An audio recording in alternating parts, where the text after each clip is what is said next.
জয় হরিনাম।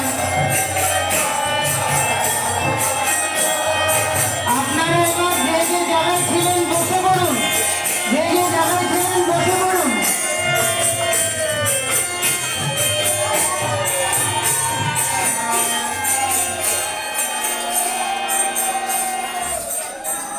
মহাপ্রভু এই ভাদ্র মাসের দুপুরে হরিদাসের তনু কোলে নিয়ে এত দীর্ঘ পথ তিনি সিদ্ধবকুল থেকে সমুদ্রের তীর পর্যন্ত গিয়েছিলেন, ফলে তার অনেক পরিশ্রম হয়েছিল। তাই এখন ভগবান একেবারে ঘর্মাক্ত হয়ে গেছিলেন, ঘেমে নিয়ে উঠেছিলেন। তাই তার শ্রীঅঙ্গের ঘাম মোছাবার জন্য আর তাকে একটু শীতলতা দেওয়ার জন্য একটা গামছা আর একটা ডাব সেবা দিচ্ছেন উত্তম দত্ত মহাশয়।